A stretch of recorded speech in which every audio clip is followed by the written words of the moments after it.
10 लक्षण धर्मों की आराधना में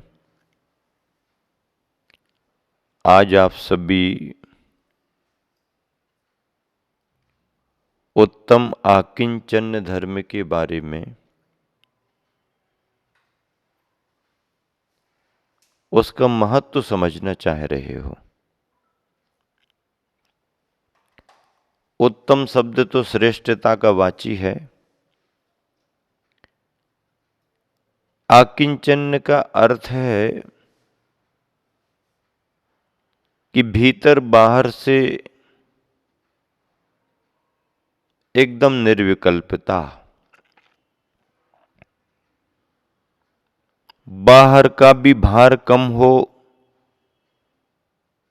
और अंदर का भार भी कम हो। देखिए,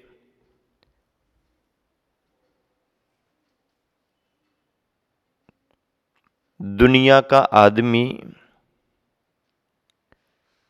परिग्रह के संचय में लगा है और वह परिग्रह का संचय उसके जीवन को धीरे धीरे बोझिल बनाता है, भारी बनाता है। जिसके पास में कुछ भी नहीं है, जिसने जोड़ा नहीं है या जोड़ नहीं पा रहा, वो निर्विकल्प है, ऐसी बात नहीं। गरीब आदमी भी विकल्पों में पड़ा है, अमीर बनने के सपने देख रहा है, कल्पनाएं कर रहा है। फिर जो अमीर बन गया है वो एकदम सुखी और निर्विकल्प हो गया क्या? नहीं, अमीर भी अपने विकल्पों में पड़ा हुआ है। गरीब की गरीबी को दुनिया देख लेती है, अमीर की गरीबी को दुनिया नहीं देख पाती है। जिसने अपने भाग्य से बहुत जोड़ रखा है वह व्यक्ति भी आकुल व्याकुल होता है, परेशान होता है। इसके लिए चाहिए कि बाहर का भी भार बोझा कम हो और बाहर के भार बोझे के कम होने के साथ साथ मन का भी भार बोझा कम हो। जिसके पास में जो भी परिग्रह होगा उसका मन उससे जुड़ेगा। परिग्रह से रहित होने पर भी मन निर्विकल्प हो जाए, कुछ कहा नहीं जा सकता। वह भी विकल्पों में रहता है, रह सकता है। तो मन के विकल्प भी समाप्त होना, इसका अर्थ यह है कि बाह्य से सामग्रियों का संसार समाप्त हो और अंदर से निर्विकल्पता का आनंद हो। इसी का नाम आकिंचन्य का धर्म है। किंचित अपि न वर्तते इति आकिंचन्यम। मेरे पास कुछ भी नहीं है, न बाहर से और न भीतर भावों से। इसका नाम आकिंचन्य धर्म। आकिंचन्य धर्म रिक्त और खाली होने का नाम है। तराजू के जिस पलड़े पर वजन ज्यादा रहता है वो नीचे की ओर जाता है और जिस पर वजन कम रहता है वो ऊपर की ओर आता है। तुम भी पानी में तैरने का स्वभाव रखती है, पर यदि तुम भी पर कोई लेप लगा दिया जाए, कोई वजन बांध दिया जाए, तो तैरने का स्वभाव रखने वाली वो तुम भी पानी की तली में जाकर के बैठ जाती है। हमारा स्वभाव ऊर्ध्वगामी है, लेकिन ये परिग्रह हमारे को भारी बनाता है और अधः पतन कराता है। बाहर का परिग्रह भी और मन के विकल्प, परिग्रह संचय करने के मन के विकल्प भाव, ये दोनों प्राणी का पतन कराते हैं।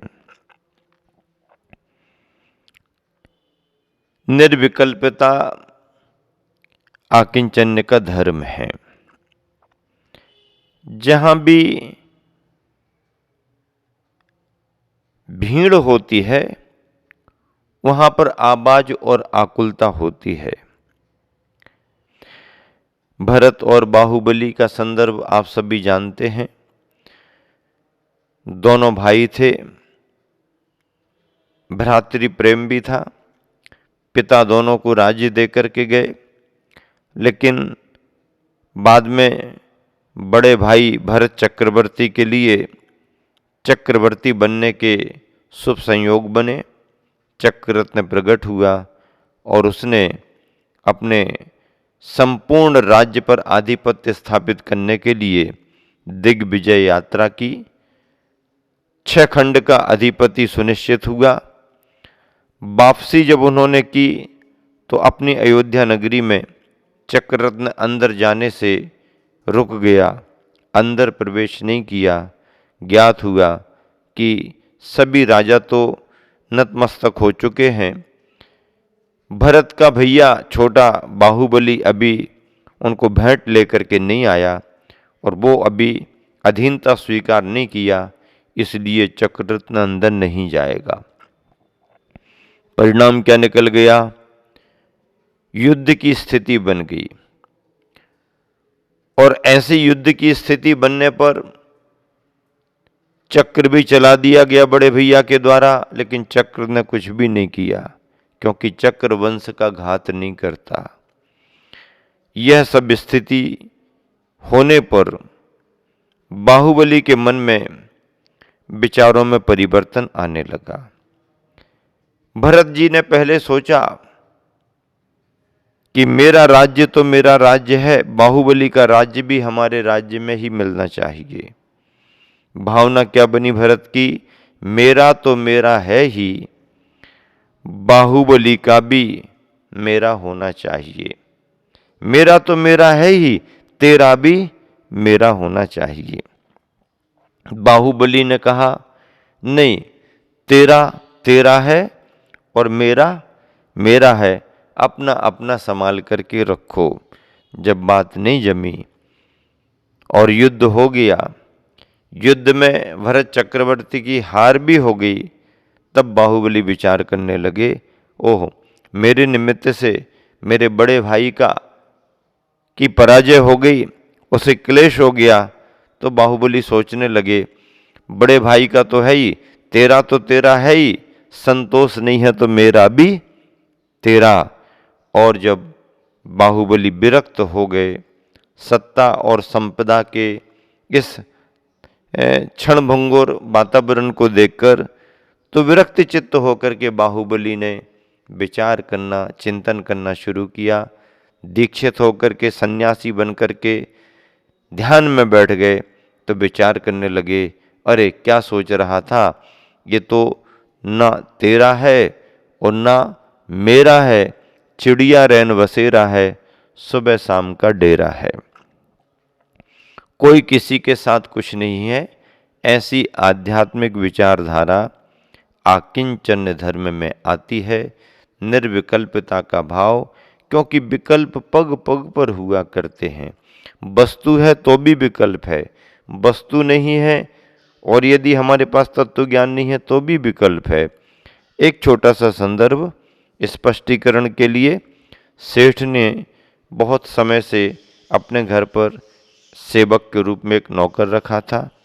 वह सेवक सेठ जी के सभी काम करता था। एक दिन सेठ जी ने काम बताया कि घर की साफ सफाई करना। सेठ जी जब वापस आए तो साफ सफाई तो हुई, लेकिन नौकर ने हाथ जोड़ करके कहा, सेठ जी, एक बहुत बड़ी गलती हो गई। क्या हो गया? वो जो आपकी घड़ी रखी हुई थी बड़ी वाली, साफ सफाई करने में वो गिर गई और टूट गई। अच्छा, घड़ी? देखा, अरे ये तो बड़ा नुकसान हो गया। अब क्या करें, नौकर नौकर था, गलती हो गई, क्षमा करो सेठ जी। सेठ जी को अनचाहे ही क्षमा करना पड़ा। जाओ, अब नुकसान हो गया तो क्या, जाओ, क्षमा करें या ना करें, कुछ कर भी नहीं सकते सेठ जी। वर्षों पुराना नौकर था। नौकर क्षमा मांग करके चला गया और निर्विकल्प होकर के सो गया, क्योंकि क्षमा तो मांग ली। क्षमा करो ना करो तुम जानो, क्षमा तो मांग ली।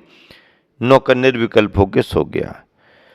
रात में सेठ जी को ख्याल में आया कि नौकर तो जाके सो गया होगा शांति से, और सेठ जी रात भर विकल्प में रहे। कीमती घड़ी, पुरानी घड़ी नुकसान हो गया, नौकर ने नुकसान कर दिया। रात भर सेठ जी को नींद नहीं आई। सेठ जी कुछ अलग ही ख्याल रखते थे। उन्होंने कहा नौकर तो आराम से सो गया होगा, आने दो, सुबह देखते हैं। ड्यूटी पर पुनः नौकर आया। समय देखकर सेठ जी ने कहा, बहुत स्नेह भाव से कहा, रे सेवक, तू काम तो बहुत अच्छा करता है, बहुत अच्छा किया भी है, लेकिन नुकसान कैसे कर दिया तूने? सावधानी से काम करना था। अरे तुम कुछ समझते ही नहीं, जब जब भी मैंने तेरे बारे में कुछ अच्छा सोचा और तूने नुकसान ही कर दिया। कल ही मैं सोच रहा था कि बहुत पुराना नौकर है, इससे कुछ पुरस्कार मिलना चाहिए, और ये जो पुरानी घड़ी रखी थी ना, इसी को देने का भाव हो रहा था कि ये घड़ी अपने पुराने नौकर के लिए दी जाए, इसने बहुत अच्छी सेवा की है, लेकिन तूने नुकसान कर दिया, घड़ी फूट गई, अब तेरे को पुरस्कार नहीं मिलता। इतना कहा और सेठ जी फ्री हो गए। अब नौकर के मन में विकल्प आ गया। नौकर के मन में क्या आ गया? विकल्प आ गया। आज की शाम नौकर घर पर गया है, रात भर उसे नींद नहीं आई। यही सोचता रहा, मेरे से नुकसान ना हुआ होता तो आज घड़ी पुरस्कार के रूप में मुझे मिल जाती। नुकसान हो गया, घड़ी अब नहीं मिलेगी, नुकसान हो गया, घड़ी नहीं मिलेगी, और इसी धुन में रात भर उसे नींद नहीं आई। लेकिन आज सेठ जी निर्विकल्प होकर के सो गए, क्योंकि उन्होंने अपने मन से निकाल दिया, जो घड़ी मेरी थी वो घड़ी तो मैंने नौकर को देने का भाव कर लिया। घड़ी घड़ी में ही है, न सेठ जी के पास घड़ी है, न नौकर के पास घड़ी है। घड़ी के प्रति जब तक सेठ जी का भाव बना रहा, तब तक सेठ जी को आकुलता व्याकुलता रही, और उन्होंने अपने मन से भाव निकाल दिया और नौकर के मन में डाल दिया कि घड़ी ठीक ठाक होती तो तुम्हारे को मिल जाती। घड़ी वही है, लेकिन वो भाव नौकर के मन में चला गया, और गया तो रात भर नौकर को नींद नहीं आई। देखिए, सामग्री अपनी जगह है, पर उसके प्रति ममता का भाव, लगाव का भाव हमको विकल्पवान बनाता है। और यदि हमने भाव निकाल दिया और दूसरे के मन में आ गया तो उसको विकल्प आते हैं। सामग्री किसी के पास नहीं है, हमारे मन का मोह भाव ही हमारे को दुखी बनाता है। इसलिए सुखी बनने का उपाय यही है कि इन समस्त सामग्रियों से, समस्त संबंधों से, सत्ता के साधनों से बच करके एको अहम सासुदो आदा नान दंसन लक्षणों शेषा में बाहिरा भावा सभ्य संयोग लक्षण, बस यही होना चाहिए, इतना ही होना चाहिए। आप अकेला अवतरे, मरे अकेला होए, यूं कबहू इस जीव को साथी सगा न कोय। इस तरह से उत्तम आकिंचन धर्म की यही परिभाषा आप बहुत अच्छे आनंद के साथ निर्विकल्प होकर के अपने जीवन में जिएं। पर्वराज पर्यूषण के लिए कुछ पंक्तियां हैं। पर्वराज पर्यूषण आया लेकर नया सवेरा, पर्वराज पर्यूषण आया लेकर नया सवेरा, छटने लगा मोह माया का क्रमशः घना अंधेरा। लगी चहकने चेतन चिड़िया ज्ञान ध्यान डाली पर, पूजन भक्ति आत्मचिंतना की प्रातः लाली पर। जागो उठो उड़ो अंबर में चिड़िया रैन बसेरा, छटने लगा मोह माया का क्रमशः घना अंधेरा। क्षमा बीज से मृदुता फूटी, ऋजुता सुचिता आई। सत्य पुष्प से संयम फल पा, तप से उन्हें पकाई। त्याग अकिंचन ब्रह्मलीन सा, वृक्ष खड़ा पद मेरा। छटने लगा मोह माया का क्रमशः घना अंधेरा। पथ अनादि पंथी अनादि से देखो चलते आए, लेकिन हमने यहाँ पड़े रह जीवन व्यर्थ गंवाए। साहस करके कदम बढ़ाओ, क्या साहस करके कदम बढ़ाओ, डालो संयम डेरा। पर्वराज पर्यूषण आया, लेकर नया सवेरा। छटने लगा मोह माया का क्रमशः घना अंधेरा। पर्वराज पर्यूषण आया, लेकर नया सवेरा। ये एक एक धर्म हम सभी को निर्विकल्प कराने में कारण बनते हैं। ये धर्म हमारी अपने आत्मा के स्वभाव हैं, आत्मा के गुण हैं। इन धर्मों को समझ करके इनकी आराधना करने से, इनकी साधना करने से, इनकी भावना भाने से मन अपार प्रसन्नता से भरता है, शरीर स्वस्थ और तरोताज़ा हो जाता है, एनर्जी आ जाती है, ऊर्जा आती है और हम निर्विकल्प होकर के अपने अंदर की समस्त शक्तियों को उद्घाटित करके उसका अनुभव करते हैं, उसका आनंद लेते हैं। यही आज के धर्म का सार है। मन में निर्विकल्पता हो और जीवन में प्रसन्नता हो, इसी शुभ भावना से विराम देता हूँ। महावीर हो।